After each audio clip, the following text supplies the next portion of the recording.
est pour toi seul. Alléluia. Mon adoration est pour toi seul. Chante-le avec moi.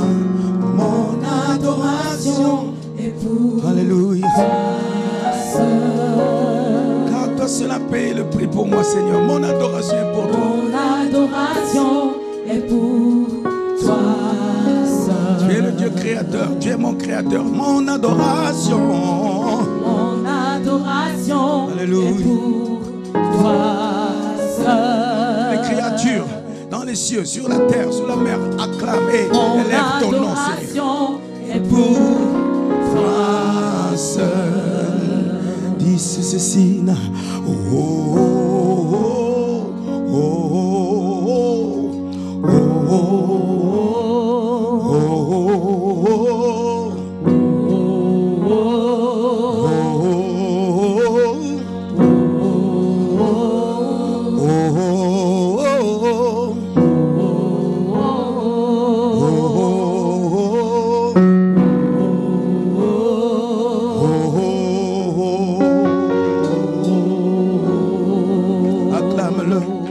acclame-le, acclame-le. Alléluia. Ces cantiques, c'est pour préparer le cœur, pour que nous puissions se nourrir de la parole de Dieu. Est-ce que quelqu'un peut se lever dans sa présence? Levons-nous, nous voulons passer à la parole. Cette conférence, c'est pour que le Seigneur puisse encore nous parler. Et je sais une chose, que tu n'es pas là au hasard. Il y a des dons que Dieu t'a fait. Et aujourd'hui, nous allons recevoir le rhéma de Dieu lui-même. Comment marcher avec lui. Comment développer ce qu'il nous a donné. Il ne nous a pas donné pour que nous restions enfermés, mais pour que nous puissions faire plus que lui. Aujourd'hui, c'est une grâce pour nous de recevoir ces oins de l'Éternel. C'est une grâce pour nous. Bien-aimés, sans plus tarder, est-ce que quelqu'un peut m'aider à acclamer le Seigneur? Pendant ce temps, nous voulons inviter l'homme de Dieu, l'apôtre William Okindé. Est-ce que quelqu'un peut encore pousser le cri de joie?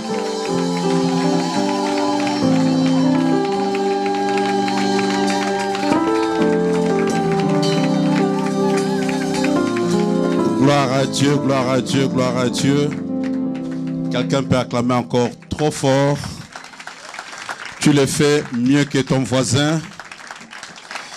Est-ce qu'il y a un fanatique de Jésus dans cette salle? Gloire à Dieu. Merci. Que Dieu soit loué. Amen. Nous pouvons reprendre nos places. Gloire à Dieu. Nous bénissons le Seigneur pour l'occasion qu'il nous a donnée de nous retrouver encore après une année. Comme le temps passe vite, mais par sa grâce, nous sommes là en bonne santé et nous sommes très très reconnaissants à notre Dieu. Je bénis Dieu aussi pour la confiance renouvelée à travers de l'homme de Dieu, son épouse et toute l'équipe dirigeante de cette assemblée. Un grand plaisir encore de revoir le bishop Josué en forme, que Dieu soit loué, un homme oint. Et nous bénissons Dieu pour la grâce qui coule dans sa vie, ainsi que des hommes de Dieu, des femmes de Dieu qui sont venus aussi et ont laissé leurs occupations pour être au milieu de nous. J'ai aussi un fils que j'ai rencontré païen, il est arrivé à l'église, il a progressé jusqu'à devenir pasteur. C'est le pasteur Francis qui est là, je suis dans la joie de te voir. Merci. Et aussi honorer mon épouse, pasteur Marie Kindé, qui non seulement m'assiste, croit à mon appel et à mon ministère. Que Dieu te bénisse. Pasteur Marcel Mbungu, une bénédiction pour l'Église Corps de Christ. Nous bénissons Dieu pour la grâce et l'onction qui coule dans ta vie. Avec toi, on n'a pas besoin de 4-5 minutes, on est déjà au ciel. Amen. Que Dieu soit loué. Amen. C'est une responsabilité de débuter une grande conférence comme celle-ci, être le premier orateur, hein, parce qu'il faut mettre des bases, il faut préparer des grands bombardiers qui vont venir après moi. Mais je ferai un petit service de Jean-Baptiste. Amen. Que Dieu soit loué. Comment développer et élargir son appel? D'emblée, je crois que toute personne qui se retrouve là, qui a été intéressée par ce sujet, qui s'est déplacée pour arriver dans cette salle et participer à cette conférence, a quelque chose de Dieu. C'est pour cela que tu as été motivé de venir écouter, apprendre. Ça sera un moment de partage et de partage d'expérience. Je crois qu'avec le peu que Dieu nous a donné, nous serons ensemble de le partager, de voir un peu comment, qu'est-ce que nous pouvons faire avec des voies et moyens que nous trouvons dans la Bible. Essayons un peu de développer et d'élargir ce que Dieu a déposé dans la vie de tout un chacun de nous. Tout simplement parce que non seulement il y a un appel, la fois passée on a parlé plus d'appel, mais dans cet appel, Dieu a un but à poursuivre. Il y a quelque chose que nous devons atteindre. Tu n'es pas seulement appelé pour toi-même, tu es appelé pour devenir une source de bénédiction pour les autres. Alors c'est très important de savoir que tu as une grande responsabilité sur cette terre par rapport à ton appel. Derrière toi, il y a des centaines, il y a des milliers de personnes, il y a des millions de personnes qui attendent leur salut. Derrière toi, il y a des personnes qui doivent être délivrées, guéries, sauvées à cause seulement de ce que Dieu a déposé en toi. C'est pour cela que nous devons considérer d'abord ce que Dieu nous a donné et être conscients qu'avec cela, quelque chose peut arriver, non seulement dans ma famille, même dans ma nation, ainsi que dans le monde. Amen. Donc devant moi, je crois que j'ai des grands responsables et j'ai aussi des personnes que Dieu a prédestinées pour les réveils de demain. Amen. Il y a toujours une histoire qui m'a toujours intrigué, c'est l'histoire de Gandhi. Gandhi qui est devenu un grand leader indien. Il était en Afrique du Sud et pendant qu'il était en Afrique du Sud, il cherchait la voie du salut, il cherchait une voie spirituelle. Il s'est retrouvé un jour dans une église protestante. Il était là, il a assisté au culte jusqu'à la fin, mais il n'a rien compris. Tellement que le pasteur était très rhétorique. Il expliquait les choses en grec, en hébreu. Alors ce monsieur qui cherchait vraiment à connaître Dieu, à vivre Dieu, il n'a rien ressenti de Dieu et il est sorti de là. Et c'est comme cela que plus tard, il va se retrouver être un hindou et puis développer le mouvement de non-violence. Et aujourd'hui, c'est un grand leader. Imaginez qu'il est passé aussi dans notre assemblée comme cette réunion et qu'on puisse le louper. On a loupé un grand type qui, derrière ce type, on allait gagner beaucoup de millions de personnes sans effort. C'est pour cela que quand on te donne le micro, il ne faut pas blaguer. Parce que tu ne sais pas qui sont dans la salle. Ne déconsidère personne. Déconsidère personne. Si on te donne à chanter, on te donne à diriger, on te donne à faire quelque chose, même l'apôtre Paul dit, c'est qui doit faire quelque chose, exercer un petit ministère ou un grand ministère comme vous le voulez, il faut qu'il le fasse avec zèle. Je ne sais pas qui tu seras demain. On ne peut jamais déconsidérer une personne. On ne sait pas ce que Dieu a déposé dans la personne et ce qu'il peut devenir demain. Il y a une histoire que j'ai écoutée, je ne sais pas, je n'ai pas encore vérifié, que parmi ces papas que nous connaissons en Afrique, Idaoussa qui a marqué son temps au Nigeria, il semble que celui qui a été son père, les encadrés, ils n'étaient pas nombreux, ils étaient 4, 5, 6 jeunes garçons. Et ce papa-là n'est pas connu. Il a prêché, il a aidé ces jeunes-là, et puis bon, après, lui, il a trouvé sa voie, Dieu l'a élevé, et par lui, aujourd'hui, des milliers de personnes ont été bénies, et il est devenu un grand leader. Je crois qu'il y a des personnes que Dieu envoie de telles conférences qui peuvent être impactées que par le ministère de bishop, par le ministère de l'apôtre, par le ministère d'un pasteur quelconque. C'est pour cela qu'on doit être sérieux dans ce qu'on fait maintenant. Amen. C'est un temps délicat et un temps de bénédiction. Alléluia. Car ton alléluia est très faible. Alléluia. Fais-le sortir de la salle de réanimation. Amène ton alléluia dans la vie. Un alléluia de vivant. Gloire à Dieu. Ce qui est bizarre avec Dieu, c'est des attentes. C'est ce que toi tu attends de Dieu. C'est ce qui va t'arriver. avec Dieu, c'est ce que tu as préparé depuis ta maison en venant ici. Ce n'est pas encore l'homme de Dieu, ce n'est pas encore son onction, mais c'est ta foi. J'ai été toujours surpris dans ce texte où une femme vient chercher sa guérison de sa manière. Elle s'est dit, j'irai par derrière, je toucherai sa robe et je serai guérie. Elle touche la robe, Jésus la regarde et dit, ma fille, ta foi t'a sauvée. Elle avait sa foi depuis la maison. Elle avait seulement besoin d'un contact. Et je crois que quelqu'un aussi en venant ici s'est amené avec sa foi. Quelque chose peut m'arriver. Je peux écouter quelque chose qui peut orienter mon ministère. Je peux écouter quelque chose qui peut me donner une direction. Il y a un homme que nous avons connu au Congo-Kinshasa qui est cité parmi des grands évangélistes, organisé des grandes réunions. Et c'est parmi des Congolais, je dirais, que Dieu a utilisé puissamment dans les miracles, mais il a été gagné par une jeune fille de 13 ans. Ouais. Dieu a utilisé une jeune fille de 13 ans pour lui parler de Jésus. Imagine la bénédiction de cette jeune fille de 13 ans. C'est pour cela, même si vous êtes venu à 2 ou 3, je suis sérieux dans ce que je vais faire. Amen. Parce que je ne sais pas ces personnes que Dieu a ramenées là, qu'est-ce qu'ils seront demain. Amen. Et par ta bénédiction, peut-être je serai connu. Amen. Par ta bénédiction, je serai béni. Amen. Que Dieu soit loué. Quelqu'un peut encore acclamer très fort son Dieu. Nous allons parler de comment développer et élargir son appel. Nous parlons de l'appel de Dieu, parce que nous avons dit qu'il y a plusieurs types d'appels. Okay, ça, ce sont des conférences passées. Nous avons plusieurs types d'appels, mais comment les développer? Mais ici, nous serons plus dans le cadre de l'appel de Dieu, mais il y a plusieurs types d'appels. L'appel pour devenir un homme d'affaires, l'appel pour devenir un type politique, l'appel pour devenir peut-être, je ne sais pas, un grand mécanicien, un grand dans un domaine quelconque. C'est toujours un appel. C'est aussi un appel de devenir l'épouse d'un homme quelconque. C'est aussi un appel de devenir l'époux d'une femme quelconque. Donc c'est toujours un appel.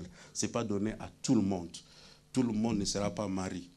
Tout le monde ne portera pas un enfant sans père. Ce n'est pas donné à tout le monde. Parce que tu risques d'être lapidé. Et ce n'est pas tout le monde qui doit accepter cela. Amen. Bon, c'est entre guillemets, quelqu'un ne m'a pas compris. Je disais qu'il y a toujours un appel pour faire quelque chose. Toujours un appel. Mais comment développer et élargir son appel? Nous avons ici développer et élargir. Quand tu vois ces deux mots, c'est comme si c'est similaire, c'est pareil, c'est comme si on parlait de la même chose. Mais si tu vas à l'origine, et surtout nous sommes aidés, en étant en Italie, parlant italien et connaissant un peu l'origine en latin, tu verras que développer et élargir ont une petite différence. Quand on parle de développer, on parle d'une chose qui est enfouie ou quelque chose qui a été plié que tu dois enrouler. Quand on parle de développer, c'est comme s'il y a déjà la chose, mais la chose est cachée, que tu dois maintenant faire sortir. Mais quand on parle d'élargir, c'est amplifier la chose. Et c'est là où se trouve cette petite différence entre développer et élargir. Parce qu'au fait, quand j'ai vu ça, j'ai dit, mais qu'est-ce que, comme le pasteur Serge est un peu compliqué, j'ai dit, mais qu'est-ce qu'il voulait dire? Il voulait dire la même chose, mais comment? Mais en allant plus loin, j'ai compris que Dieu voulait nous amener quelque part. Amen. Il y a des choses enfouies en nous que nous devons, et nous avons la responsabilité de les déplier. Amen. Et ça, ce n'est pas Dieu. Dieu, sa responsabilité, c'est de mettre la chose. Et c'est à toi maintenant de le faire sortir. Et non seulement le faire sortir, ça nous sommes au niveau de développer, mais Dieu veut aussi que cela soit élargi. Cela veut dire que ta bénédiction, ou bien ce qui sortira de toi par rapport à ton appel, ne doit pas s'arrêter quelque part là. Ça doit aller très loin. Et Dieu le croit et Dieu le voit comme cela. Tu seras une source de bénédiction. Mais tu comprendras que dans ton appel, il y a une sémence. Dans ton appel, il y a quelque chose que Dieu dépose. C'est comme si Dieu nous donne la mission. Il dit, allez bénir mon peuple par les chants. Automatiquement, Dieu s'occupe de ta voix, Dieu t'occupe de tes doigts si tu dois jouer les instruments. Dieu automatiquement met déjà quelque chose par ta mission. Et par la mission, Dieu t'a déjà équipé. C'est comme si aujourd'hui, je suis un citoyen quelconque dans une nation, et puis, bon, Dieu fait grâce, demain, je suis président. Ou je suis nommé un ministre quelconque. Dès que je deviens ministre, il y a le gouvernement. Quand je suis nommé ministre, il y a une équipe qui s'occupe déjà de changer ma voiture, de me donner une nouvelle maison, de préparer des gardes pour moi. Ce sont des choses que toi, tu ne penses pas à ça. Toi, tu es dans la joie, je suis nommé ministre, mais il y a une équipe qui s'occupe de toi. Cela veut dire que dès que Dieu t'appelle, il y a des anges qui préparent des choses. Préparent déjà des choses qui doivent t'accompagner dans ta mission. Ça, ce n'est pas ton affaire. Ça, toi, tu ne le gères pas. Tu ne le comprends pas. Mais c'est déjà mis en place pour toi, pour t'amener quelque part. Croyez-moi, je peux m'entraîner, entrer dans une école de musique, je ne chanterai jamais comme mon frère. Et si j'essaie de chanter comme lui, je n'aurai jamais l'onction comme lui. Parce que cela se trouve dans son appel. Nous voulons que pendant ces 5 jours, les orateurs que Dieu va faire passer devant cette chaire, que quelqu'un reçoive des orientations pour développer et élargir son appel. Et je crois qu'après tant d'années, on se rencontrera quelque part. Et tu me donneras un témoignage. Comme dire, j'étais dans cette conférence-là. Regarde ce qui m'est arrivé par la suite des temps. Je ne sais pas pourquoi Dieu me retient là, je vais encore parler d'une histoire. À 91, j'étais à Harare pour une formation biblique. On arrive dans ce coin-là, c'était plus un coin des anglophones. Nous, on sortait de pays francophones, on avait une connaissance générale, mais il y avait d'autres choses qui nous échappaient par rapport à la manière de voir les choses et surtout l'évangile. Nous arrivons pendant les cours, on assistait aussi au culte, on a vu des cultes qui duraient presque toute une journée. Mais à la fin, tu ne te rends pas compte que tu as passé la journée devant la présence de Dieu. Tu aimerais même que ça puisse continuer. Alors pendant ce temps-là, il y a un homme de Dieu, un bishop, qui donnait un témoignage comme quoi il devait se retrouver, je crois, au Ghana. Et pendant une grande conférence comme celle-ci, il a vu d'autres serviteurs défiler. Mais tous ces serviteurs qui défilaient, un premier qui passait, il parlait comme Béni-In, l'autre c'était comme Maurice Rouleau, donc c'était un peu de copies. Il a vu beaucoup de copies des gens, tout ça. À la fin, le monsieur va prendre le micro, parce qu'en fait, on peut tous être des bishops, mais il y a un bishop. On peut tous être des apôtres. Il y a un apôtre qui sera le premier apôtre. Cela veut dire que tous étaient des apôtres. Mais Pierre avait un rôle à jouer. Il faut accepter les choses comme ça. Ils sont ensemble avec les gens, ils marchent, ils trouvent les paralytiques, ils disent, nous n'avons ni or ni argent à te donner. Nous deux. Mais c'est Pierre qui va prendre la parole pour dire ce que j'ai.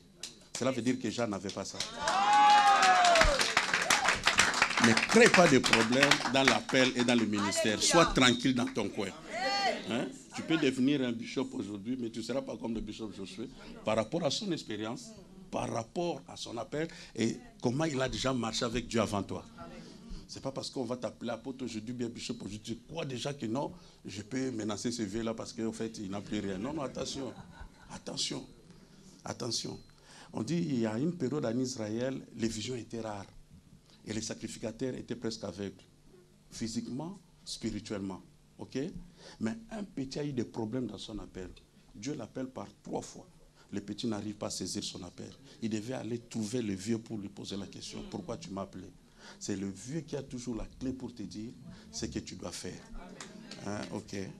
Je crois que ce sont des points qu'on peut parler de cela plus loin par rapport à développer. Mais déjà pour te dire que dans ton appel, il y a un équipement, mais dans cet équipement-là, il y a aussi des niveaux. Il y a des gens qui ont marché avant toi avec Dieu, que nous devons aussi considérer, parce qu'ils ont des clés, peuvent nous montrer comment faire facilement. Comment développer et élargir mon appel. Amen. Alors j'ai parlé de ce monsieur-là, il est passé à son tour, il a pris le micro, il a dit, et je cancelle, ça c'est en anglais, il dit donc je casse, hein, j'arrête tous les ministères qui sont passés ici, parce que j'ai compris que ce ne sont que des copies. Allez auprès de vieux, de personnes que Dieu a appelées avant vous, travaillez avec eux. Et d'autres sont montés, ils ont boudé. Comment il peut parler ça? Est-ce qu'il était là quand Dieu nous a appelés? Tout ça. Il y a des généraux, papa. Après cela, rien n'est marché. D'autres qui sont allés, le ministère n'avançait plus. Quelques années après, pendant qu'on était à Harare, pendant cette formation-là, il y a un pasteur aussi qui est venu de Ghana. Il est entré dans son bureau, il a salué avec enthousiasme, il lui parlait. Et le monsieur ne comprenait pas. Il dit, pasteur, je suis parmi les pasteurs que tu as cassé le ministère. Oh. Il dit, quand? Il dit, lors de cette conférence-là, j'ai compris que, en fait, je devais travailler auprès d'un père.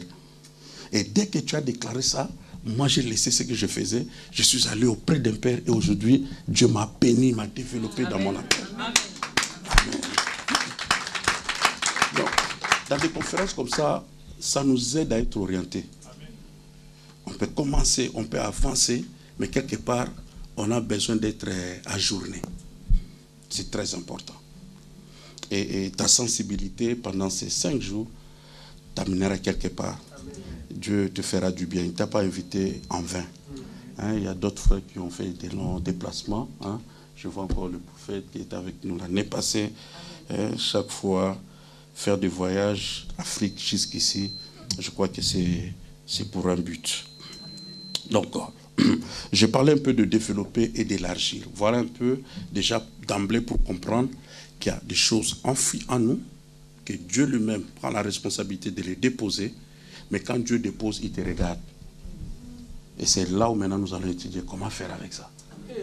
Ouais, parce que c'est ta responsabilité. Écoute, quand Dieu dit, voici, je vous ai donné le pouvoir de marcher sur le serpent et sur le scorpion. Imagine maintenant, tu es devant le serpent, tu pries encore. Dieu va aussi te regarder. Il dit, je t'ai déjà donné le pouvoir. Je vois le pasteur un Serge me faire un cadeau de sa voiture, me donne la clé de contact. Démarrer la voiture et partir la voiture, ce n'est plus sa responsabilité. Lui, il l'a déjà donné. C'est à toi de démarrer. Donc, en fait, c'est ce que nous devons étudier ensemble.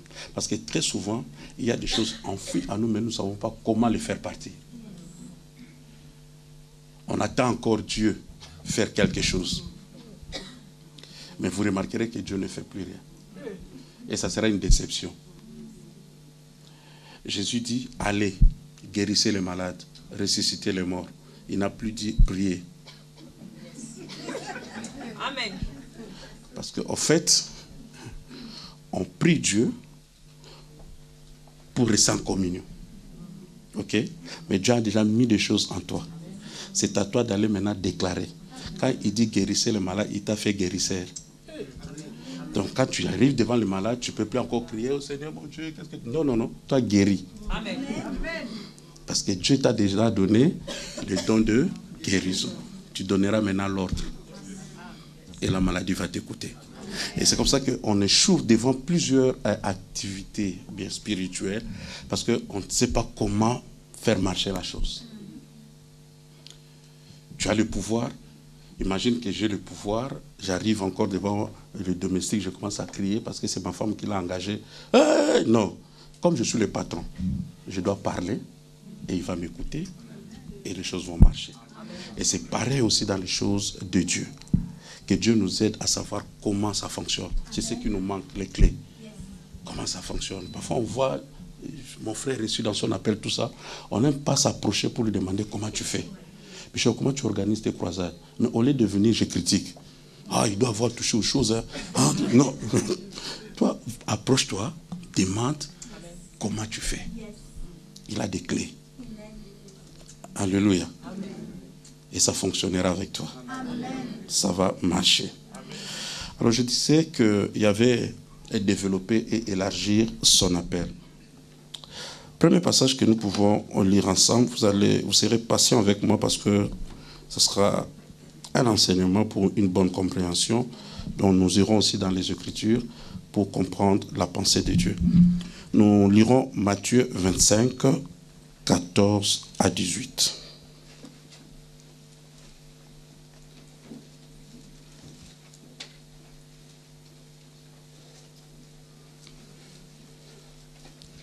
Matthieu 25, oui, c'est ça? Matthieu 25, 14 à 18.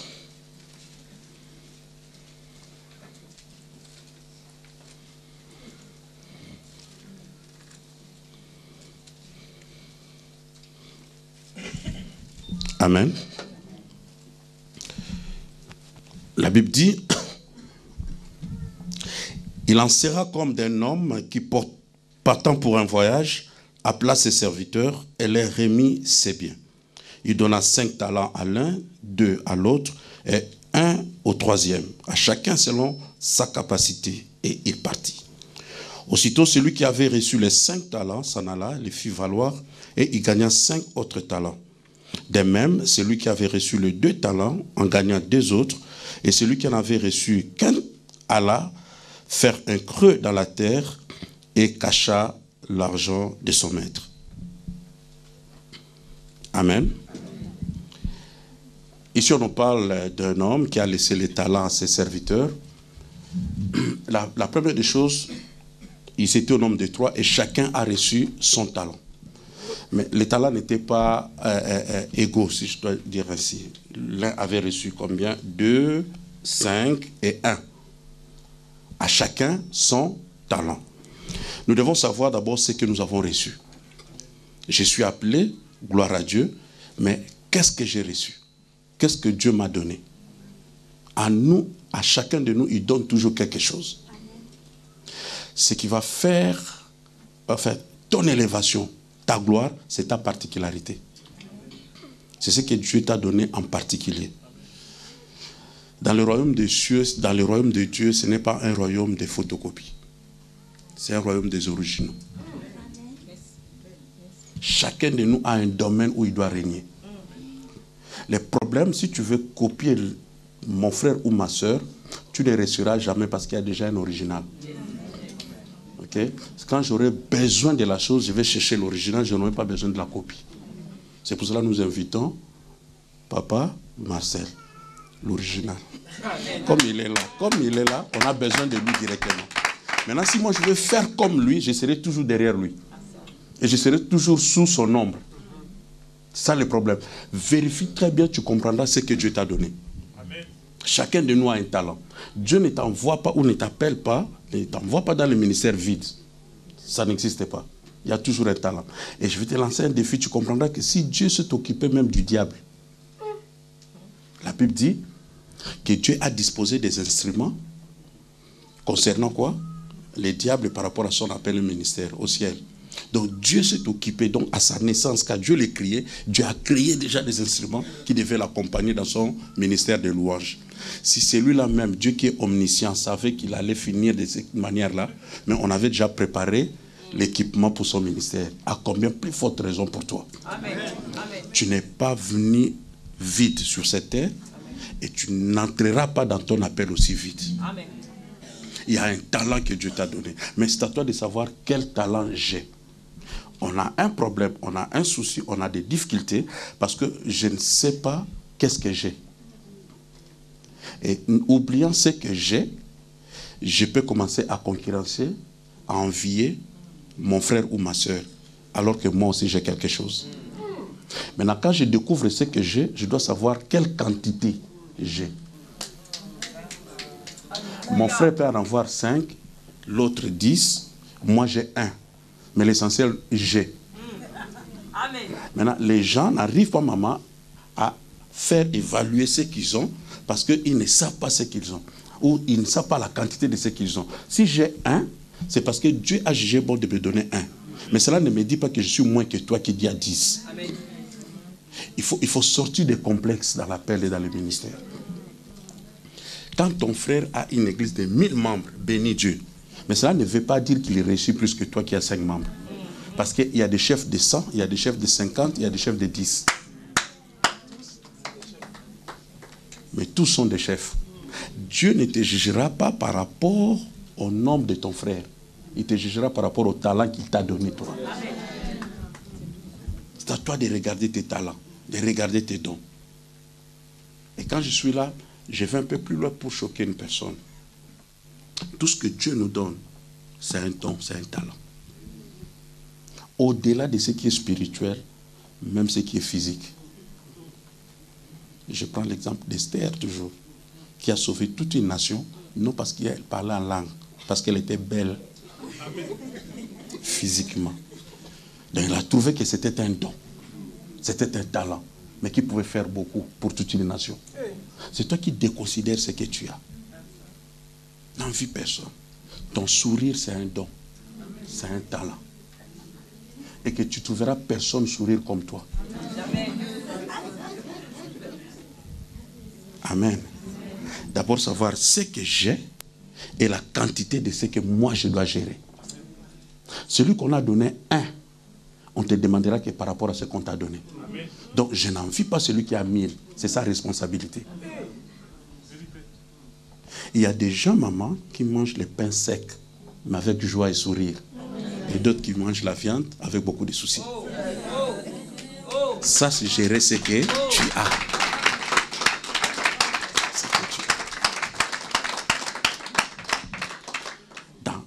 Le monsieur est parti, le patron est parti et il a laissé des talents. Mais à chacun son talent et le nombre de son talent. La première des choses, de savoir quand Dieu m'a appelé, qu'est-ce qu'il m'a donné? Qu'est-ce que moi j'ai la facilité de donner aux autres? Et ça coule facilement. Nous tous ici, je peux être invité dans cette conférence. Il y a d'autres séminaires, conférences, ma femme est témoin qu'on m'invite, je ne réponds pas. Non par rapport à l'orgueil, non.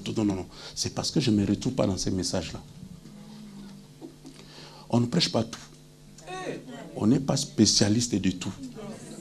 Je peux parler que des choses que je maîtrise.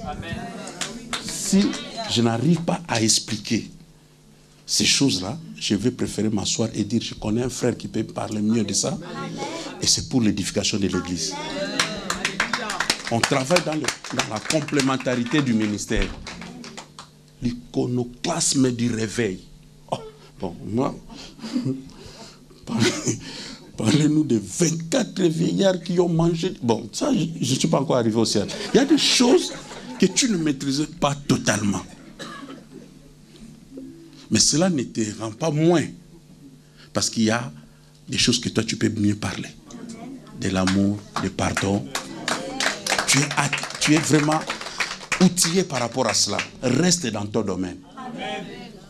Reste dans ton domaine.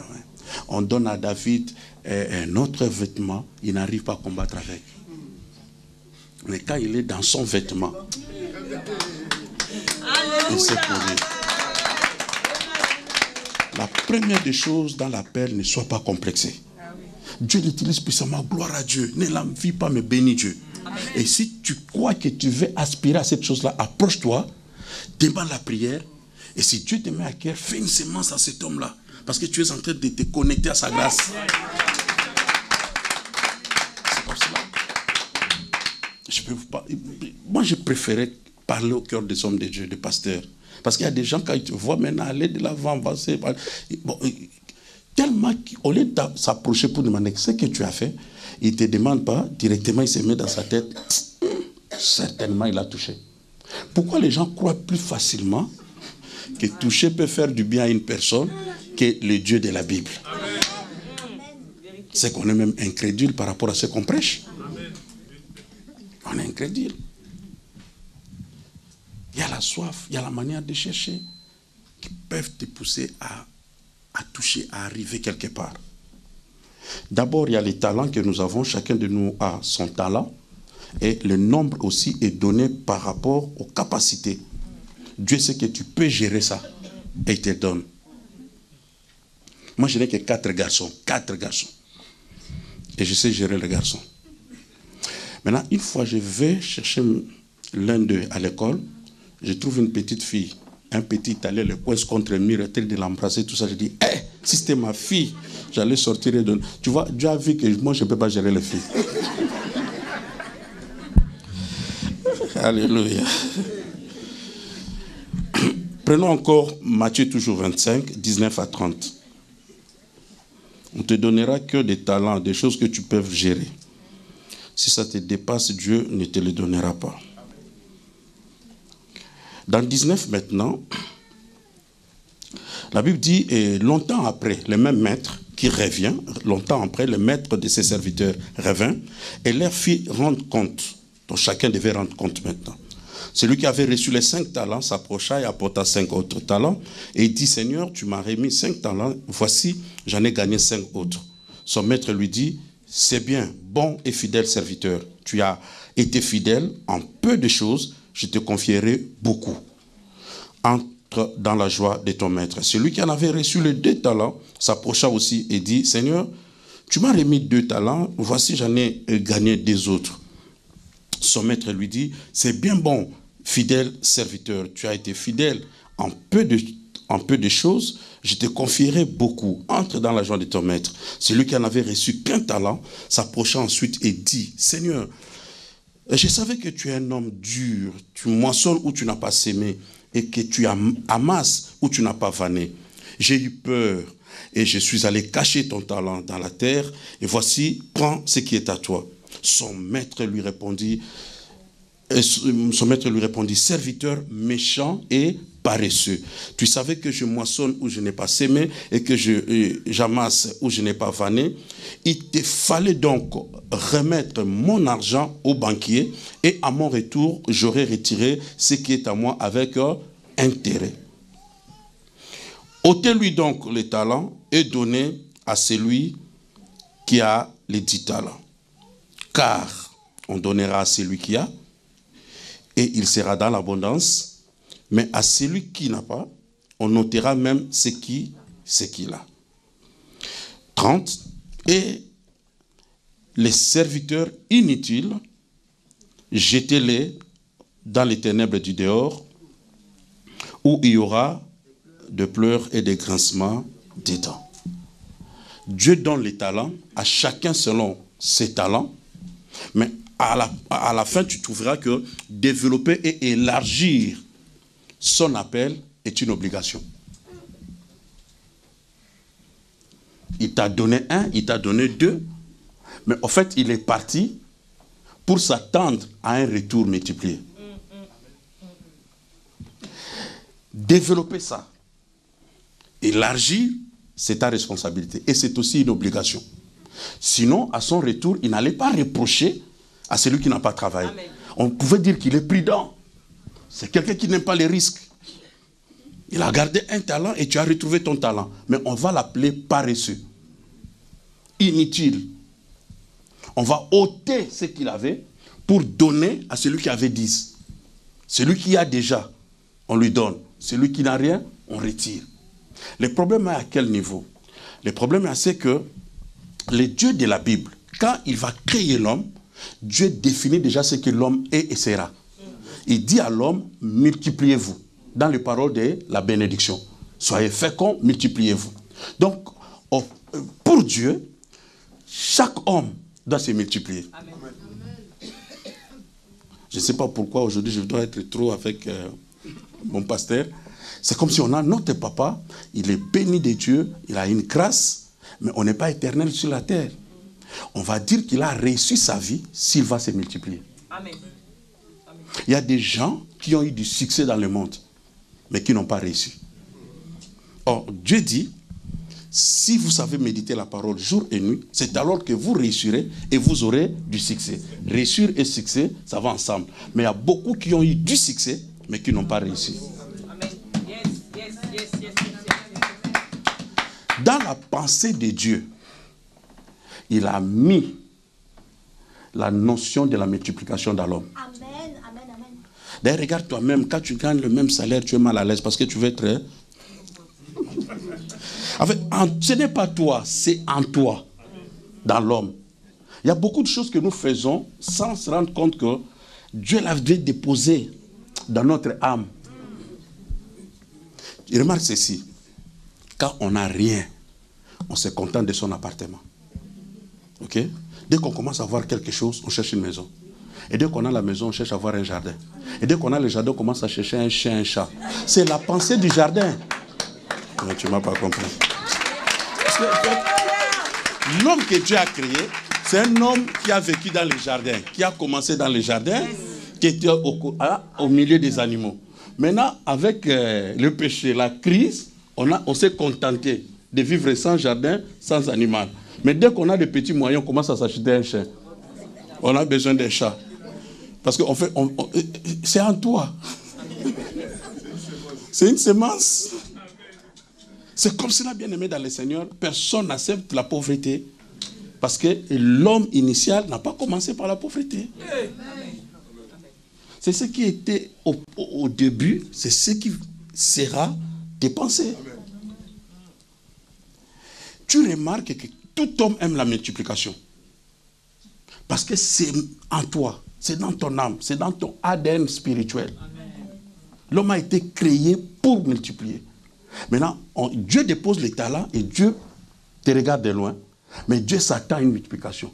Le monsieur n'a pas multiplié, on lui dit tu es paresseux. Il fallait donner au banquier parce que Dieu aime les intérêts. Beaucoup ne le savent pas.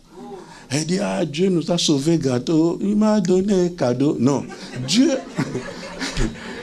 n'est pas dans les cadeaux comme ça. Dieu sauve une personne, mais c'est que derrière toi, d'autres personnes seront sauvées.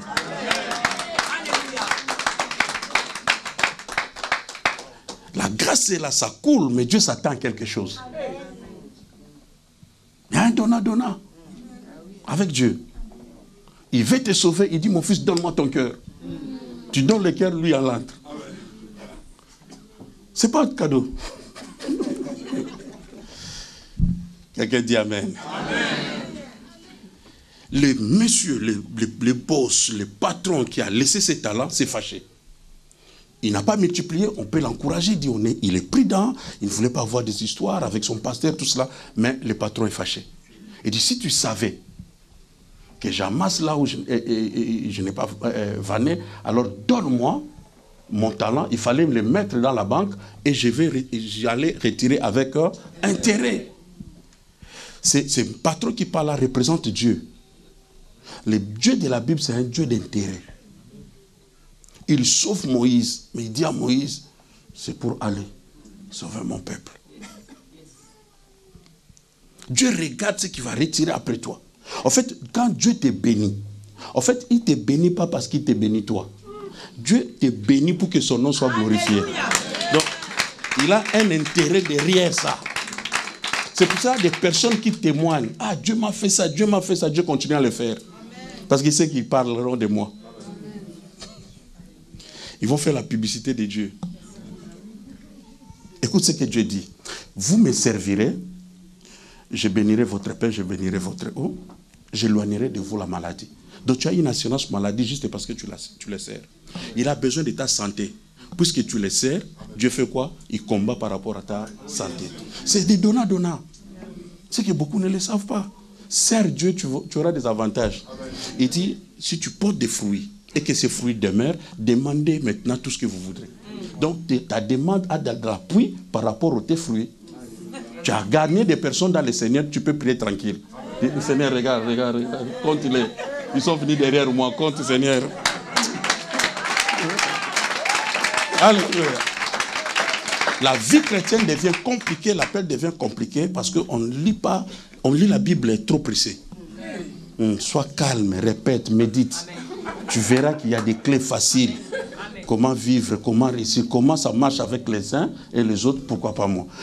Dernièrement, Bishop, dans l'église, c'est comme si ça marche que pour les pasteurs. Beaucoup de gens aussi viennent, trouvent que comme si ces témoignages, c'est seulement les pasteurs qui peuvent les donner. Non, l'église, c'est toi et moi. En fait, les pasteurs, les bishops, tout ça, ont seulement la responsabilité de nous expliquer, de nous enseigner la Bible. Amen. Mais vivre Christ, nous tous de la même manière. De la même manière. C'est ça le problème. Donc, nous avons la responsabilité, quand Dieu te donne un talent, Dieu s'attend à la multiplication. Maintenant, c'est à toi de chercher voies et moyens, comment faire avec. Qu'est-ce que je vais faire avec ce que Dieu m'a donné? Je chante gloire à Dieu, mais qu'est-ce que je vais faire? Les frères a fait des CD, ça bénit les gens, même de l'autre côté. Chaque année, je suis aux Antilles, j'écoute ça à la radio. Et quand j'écoute, je suis fier, c'est mon frère. Amen. Il y a quelqu'un dit Amen. Ça bénit des nations, ça bénit des églises où tu ne peux pas te présenter physiquement. Dieu t'a donné un don, Dieu t'a donné un talent, c'est toi qui dois penser. Dieu ne t'a pas donné un cerveau en vain. comment je peux faire pour multiplier cela? Parce que le Dieu que tu sers, c'est un Dieu qui aime les intérêts. S'il revient aujourd'hui chercher quelque chose en toi, quel intérêt il va trouver? Jésus et les disciples avaient faim. Ils voulaient manger. Regarde un arbre pour chercher du fruit pour manger. Ils trouvent que cet arbre n'a pas produit. Et selon les biblistes, ils disent que ce n'était même pas la saison. Mais Jésus a maudit l'arbre. Il ne faut pas laisser Jésus affamer. S'il est affamé, il risque de faire sortir une parole, pas tu es séché. Fais tout à chaque saison de produire. Tu trouves des fruits. Il est tellement exigeant. Parce qu'en fait, il sait que tu es un arbre planté plein d'un courant d'eau. Tu n'es pas un arbre quelconque. Tu peux produire à chaque instant. Il s'attend des fruits à chaque instant. Le Dieu de la Bible, c'est un Dieu d'intérêt. Qu'est-ce que tu fais de ta santé? Qu'est-ce que tu fais de ce que Dieu t'a donné? Qu'est-ce que tu fais de ce que Dieu a déposé dans ta vie? Tu l'as, gloire à Dieu, mais il faut les multiplier. Il ne trouve pas, il se fâche. Donc c'est un problème, c'est un souci. Donc c'était obligatoire de faire quelque chose avec ce que tu as reçu. C'était obligatoire. Le problème, c'est quoi encore? J'ai dit parce que la vision de Dieu, c'est de multiplier. Il a dit même aux animaux de se multiplier. Aux eaux de se multiplier. Ça, c'est dans Genèse 1, 22, Genèse 1, 28 et Genèse 9, 1 et Genèse 9, 7. Il répète la même bénédiction avec Noé. Multipliez-vous. Parce que la pensée de Dieu, l'homme a déjà la capacité de se multiplier. Et c'est à toi de le faire. Et quand tu te multiplies, Dieu est dans la joie. La multiplication fait partie de la bénédiction de Dieu. Amen. Maintenant, il y a un problème. Dieu nous donne des talents. Il s'attend à la multiplication parce que c'est obligatoire. Mais les talents seront déposés quelque part dans la vie d'une personne. Tout ce que Dieu nous donne, il les dépose dans nos cœurs. Ce que la Bible appelle cœur est interprété comme âme, est interprété comme esprit dans d'autres versions. Mais en fait, c'est ce que Dieu regarde dans la personne. Je ne vois pas. En fait, je ne vois pas ton cœur. Okay? Mais par tes attitudes, ton caractère, ta façon de faire, je peux dire qu'il a un mauvais cœur. Et la Bible dit que nous les hommes, nous regardons ce qui frappe les yeux, mais Dieu regarde au cœur. Je prie, Seigneur, donne-moi les dons spirituels, les dons de guérison, de tout ça. Dieu les dépose dans mon cœur. C'est pour cela. Déjà ici, je te prépare pour aller loin. Pour développer ton appel, la première chose, ne cours pas auprès des dons. Ne cours pas auprès des talents, mais travaille ton cœur. Amen. Amen. Amen. Amen. La Bible dit, garde ton cœur plus que toute autre chose. Le problème, c'est quoi, maman? Si Dieu prend le don de guérison, le don de prophétie, c'est un exemple. Hein? J'aimerais te prendre comme exemple parce qu'avec toi, on se comprend, non? Toi, tu ne vas pas me chercher de problèmes après. Dieu prend ces dons, il les dépose, il les mettra où? Dans son cœur. Maintenant, si ses frères n'ont pas un cœur préparé, un cœur bon, le don deviendra un poison. Et il risque de devenir un sorcier, mais spirituel. Mauvais, mais avec un don spirituel. Si tu ne me crois pas, lis la Bible. Jacques et son frère Jean, ils ne sont pas convertis. Ok?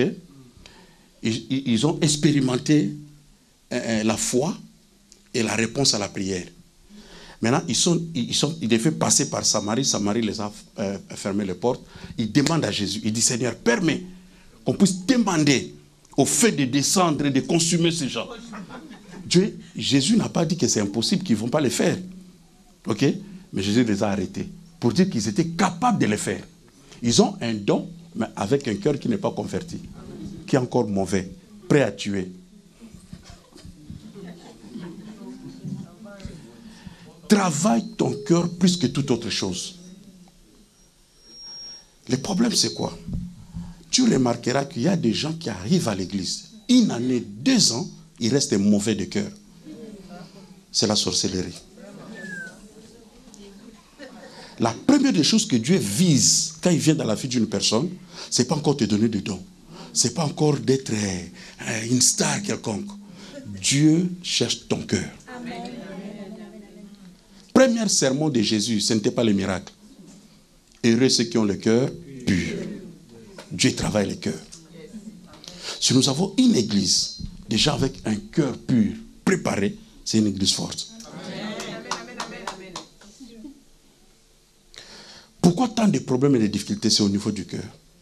Jalousie, haine, dispute, tout cela, ça se trouve là-dedans.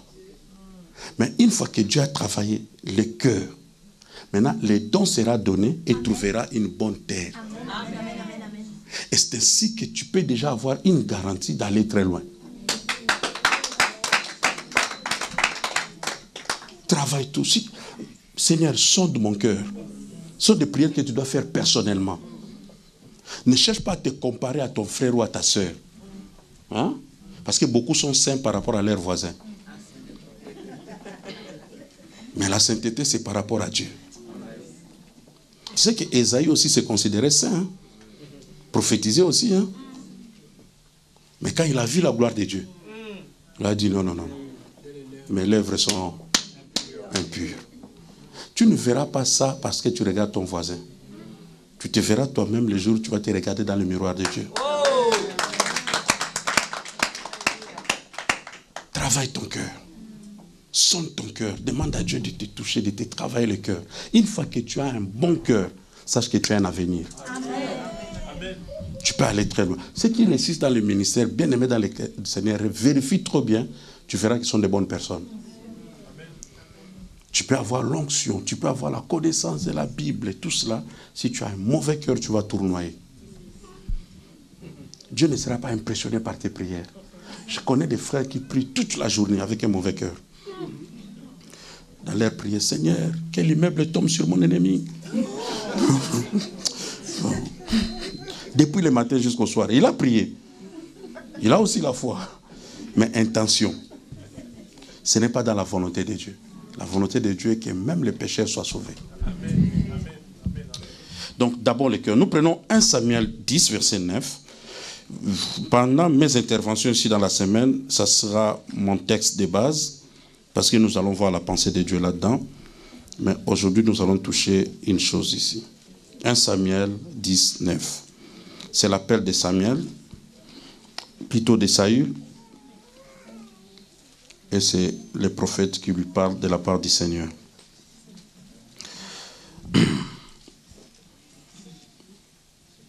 Vous y êtes? Dieu dit à Saül par Samuel, le prophète, les choses qui doivent lui arriver, parce que Dieu l'a appelé. On va étudier ces choses, c'est ce qui va amener Saül d'aller très loin dans ce qui est appel, bien qu'il n'a pas réussi, nous allons comprendre pourquoi. Ici, la Bible dit, quand le prophète lui a parlé de tout ce qui devait lui arriver, dès que Saül eut tourné le dos pour se séparer de Samuel, Dieu lui donna un autre cœur. Et tous ces signes s'accomplirent les mêmes jours. Dieu appelle déjà Samuel et Saül. Il doit devenir roi. Le prophète fait le travail. Il lui dit ce qui doit lui arriver. Ok? Mais la première des choses que Dieu lui donne parmi toutes ces prophéties, ce n'est pas encore ce qu'il lui a promis, tel t'arrivera. Il reçoit l'onction, mais il doit se séparer avec le prophète. Et la Bible dit, dès qu'ils se sont séparés, dès que Samuel lui a tourné le dos, Dieu lui a donné un autre cœur. Un autre cœur, ce n'est pas le prophète qui te le donne. Un autre cœur, c'est Dieu qui te le donne. Et le fait de se séparer, le fait de se tourner peut être aussi pris dans une autre phase comme étant la conversion. Il a tourné, il a changé de direction. Dès que réellement tu reçois Jésus comme Seigneur et Sauveur sincèrement, premier travail, Dieu te donne un autre cœur. J'aimerais qu'au travers de cette conférence, que nous ayons des serviteurs avec un autre cœur. Amen. Un cœur nouveau, le cœur de Dieu. Un cœur qui bat au rythme de Dieu. Amen. Qui écoute le ciel. Amen. Comme un homme comme Jean, qui posait sa tête sur la poitrine de Jésus, écoutait le battement de Jésus. On peut prier aujourd'hui, chanter, faire tout ce que nous voulons, prêcher comme nous voulons, mais pas en écoutant le rythme du cœur de Dieu. Si on écoute le rythme du cœur de Dieu, on donnera ce que Dieu pense dans son cœur pour son peuple. Dès qu'ils se sont tournés, ce n'est pas le prophète, mais c'est Dieu qui vient avec un autre cœur pour lui donner. Pas le cœur de sa famille, le cœur de son père, de sa mère. Non, pas charnel. Un cœur spirituel, un cœur nouveau, une nouvelle personne. Dans la voiture, ce n'est pas encore l'épave qui compte, c'est le moteur. Dès qu'on change le moteur, on peut avoir une autre épave, mais ça va rouler selon le moteur. Celui qui regarde l'épave va dire c'est la Renault qui vient de passer. Or, en réalité, c'est une Mercedes. Surtout en Afrique, nous sommes spécialisés en ça. Et pas Renault, mais le moteur de Mercedes. Tu vois, il y a une confusion. Les gens croiront que c'est la Renault qui passe. Mais en réalité, dans la voiture, c'est le moteur. C'est comme cela que Dieu ne change pas ton épave. Tu resteras avec les traits physiques de ta famille. Mais Dieu va changer le moteur. Il va changer le cœur. Dès que Dieu change le moteur, tu vas commencer à rouler autrement. C'est comme ça que la vitesse que tu as apprise là, c'est vraiment... Il n'y a pas à comparer dans ta famille. Parce que c'est un nouveau cœur. C'est un nouveau cœur. Dieu commence par un nouveau cœur. Je prie Dieu que Dieu te donne un nouveau cœur. Tout commence par là. Dès que tu as un cœur bien, un nouveau cœur, tu peux aller loin. Tu peux maintenant non seulement recevoir les dons, mais développer et élargir. Avec un mauvais cœur, Judas n'est allé nulle part. Tu vas t'arrêter quelque part. Mais il était parmi les gens qui ont reçu les dons. Vous ne me direz pas que Judas n'a pas vu le miracle de guérison, de délivrance. Il est rentré avec les 12 pour dire que nous avons vu, les démons nous sont soumis. C'est comme ça que Jésus va ajouter, non, attention. Moi, j'ai vu même le jour où le diable est tombé. L'essentiel que votre nom soit inscrit dans le livre des vies. Il savait de quoi il parlait. La première des choses, comme serviteur, travaille le cœur. Dès que le cœur est travaillé, tu peux te préparer maintenant pour recevoir les dons, talents et savoir maintenant comment les développer et aller très loin. Pourquoi? Parce que tout ce que Dieu te donne, il te le donne en forme de sémence. Dieu ne donne jamais un ministère déjà fait. Jamais. Dieu ne te donnera jamais quelque chose déjà terminé, en phase finale. Jamais. La première expérience de Dieu avec les choses en phase finale, c'est le premier Adam. L'unique personne qui n'a pas connu le fait d'être dans le ventre de sa mère, le fait de naître normalement, ok, comme tout homme, et le fait de connaître la croissance, Adam n'a pas connu ça. Adam est né avec la barbe, boum. Quelque temps après, la femme, Marie, tellement tout était pressé, Dieu lui-même a vu que ça n'a pas marché avec cet homme. En fait. Et maintenant, comme Dieu est Dieu, il est le réparateur. Il ramène le second Adam. Mais avec le second Adam, Dieu va reprendre les choses autrement. Amen. Le second ne va pas sortir du ciel comme ça. Bon, il l'amène en forme de sémence dans le ventre d'une maman. Il va connaître la croissance normale jusqu'à sa naissance, comme tout enfant. Connaître aussi la croissance normale. Et là, il est toujours Jésus. Jusqu'au point où il aura 30 ans, après son baptême, il est rempli du Saint-Esprit, il entre maintenant dans son appel au ministère. Dieu a corrigé les choses. C'est pour cela, tout ce que Dieu nous donne, quand Dieu te donne une mangue, toi tu manges la mangue. Mais Dieu voit autre chose. C'est pour cela, vous remarquez très bien, à plusieurs des personnes dont Dieu voulait faire des miracles dans leur vie, il leur demandait, qu'est-ce que tu vois? Or, il ne parlait pas de ce que tu vois, comme ça. En fait, ce que tu penses de la chose. Comment il peut prendre Jérémie dans un coin bizarre, il dit à Jérémie, qu'est-ce que tu vois? Il y avait plusieurs types d'arbres. Jérémie dit, j'ai vu la main de Dieu. Dieu dit, tu as bien vu.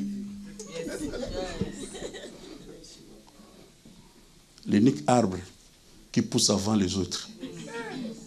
Tu as bien vu. Oh, il pouvait parler aussi de cocotiers, il pouvait parler des palmiers, tout ça. Mais il a dit, j'ai vu l'amandier. Tu as bien vu. C'est pour dire quoi? C'est pour dire tout simplement, avant d'échanger Abraham, il dit à Abraham, qu'est-ce que tu vois? Abraham devait regarder. La vision t'échange. Alors cette vision-là, pourquoi? Parce que, en fait, la chose qu'il te donne, ça, il te donne en forme de sémence. J'ai parlé de la mangue. Tu manges la mangue, mais dans la mangue, il y a un arbre. Dans cet arbre-là, on peut avoir plusieurs arbres qui vont produire aussi des manguiers, mais on peut aussi, à la fin, trouver une forêt. Tout dépend de ce que tu vois. Si on traverse l'Afrique, on trouve des poubelles partout, on se lamente. Il y a des poubelles partout, ça sent mauvais ici. Ah non, il ne travaille pas. Mais un homme d'affaires, quand il voit ça, il dit, il y a du business ici. Ça dépend de ce que tu vois. Dans l'appel et le ministère, c'est pareil. Qu'est-ce que tu vois? Parce que Dieu ne donne pas tout. Il commence petit, mais ça finit grand. Avec Dieu. Regarde même la naissance de l'église. Si on peut prendre l'église avec la venue de Jésus. Il a commencé seul. Jésus seul. Après quelques temps, quelques disciples, ils sont 12. Après, il y a 72. Après, 500 qui veulent l'accompagner. Et plus loin, avec la venue du Saint-Esprit dans la chambre haute, 3000 personnes. Ça allait comme ça. En croissance. La Bible dit Jésus croissait. Donc la croissance pour Dieu est normale. Parce que tout ce que Dieu doit te donner, il te donne en forme de sémence. En toi, Dieu peut dire, tu as des enfants. Mais tu n'as pas des enfants qui sont là déjà debout. Non, c'est une sémence. La sémence, c'est Dieu qui les dépose. Ok? Mais le fait d'aller croiser ta femme, c'est toi. Dieu dira seulement, vous êtes bénis, vous êtes féconds. C'est ce qu'il a dit à Adam. Mais le fait d'aller se croiser, c'est toi. Et là, tu es déjà entré dans le développement de ton appel. Est-ce que quelqu'un me suit? Si le temps, tu me fais signe. Hein? Je ne contrôle plus le temps, c'est déjà bon. Ok. Donc, c'est toi qui vas, mais quand tu vas, c'est un petit qui sort. Ok? Le petit qui arrive, c'est ta responsabilité de le nourrir, de le garder, de le protéger, de l'éduquer. Tu vas orienter ce petit-là selon tes pensées. Ce n'est plus la responsabilité de Dieu. Ça, c'est le développement déjà de ton appel. Qui peut faire sortir un bon garçon ou bien comme un fou, comme un bandit. Tout dépend de toi. Dieu donne à un couple jeune Jésus. C'est le sauveur du monde. Mais il a donné la sémence. Mais la protection, fuir avec l'enfant en Égypte, ce n'est plus la responsabilité de Dieu. C'est les parents qui doivent prendre l'enfant et chercher la route d'Égypte et fuir avec le bébé. Ça, c'est le développement déjà de leur appel. Ça veut dire quoi? Tout ce que Dieu va te donner, ça sera petit. Ça ne commencera pas grand. Et quand Jésus arrive, il dit, le royaume des cieux est comme un grain de sénévé. Ça ne commence pas grand. Ça ne commence pas de manière à frapper l'œil. Ça commence petit. Mais c'est à toi de comprendre que cette petite sémence peut produire de grandes choses. Amen. Dieu, quand il veut te bénir ce soir, il va dire seulement un petit mot. Mais dans cette petite parole-là, il y a une grande bénédiction. Il y a un grand ministère qui peut sortir. Il y a des nations qui peuvent être sauvées par une petite parole. Laissez-moi terminer ici pour aujourd'hui. Quand Dieu te donne cela, c'est une sémence, ça commence petit. Naissance de l'église pareil. Jésus n'est pas pressé pour atteindre le monde. Il dit commencez à Jérusalem. Après vous passerez où? En Samarie, Judée et puis les extrémités de la terre. Il y a toujours une croissance dans la manière de faire des choses. Ne cours pas, bien-aimé, dans le Seigneur. J'ai vu une jeune maman qui a commencé le ministère. Pas deuxième jour, je vois, elle a affiché prophétesse des nations.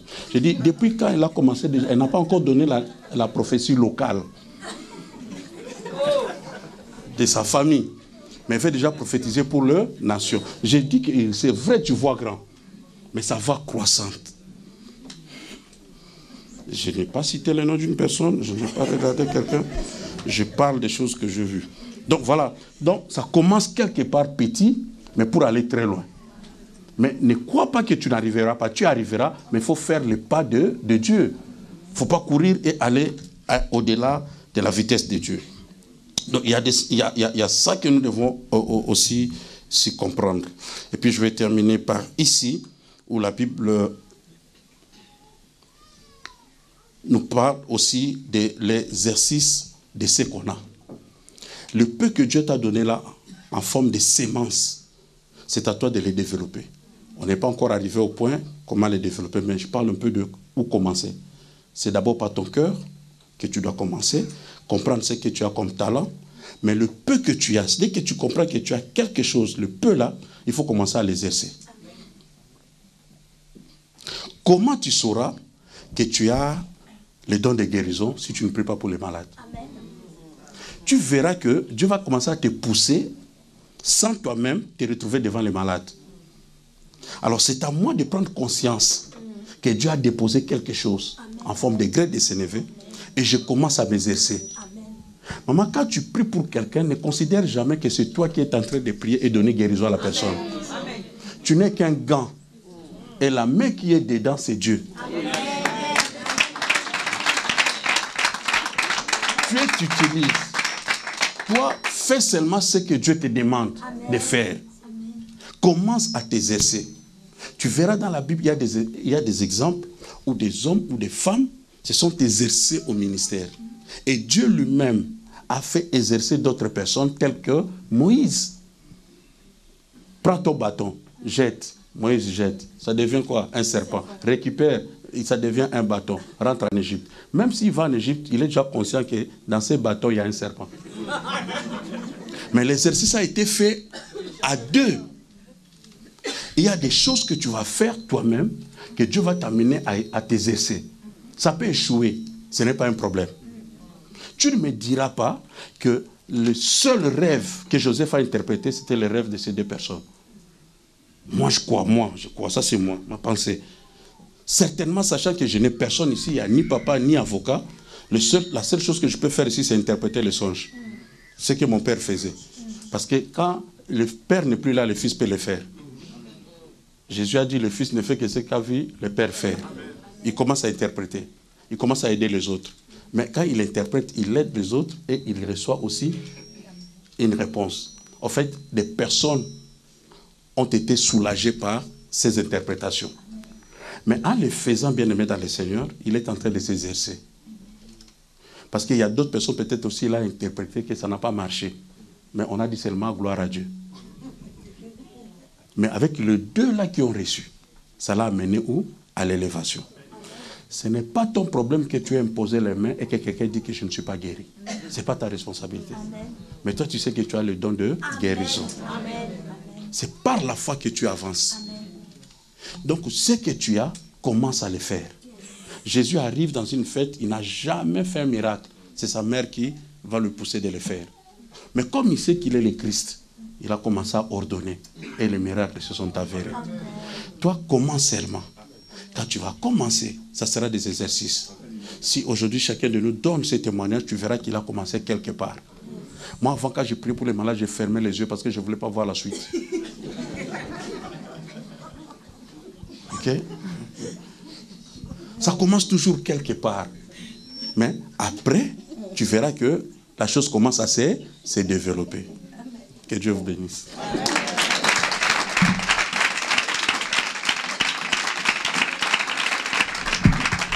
Nous sommes derrière le temps.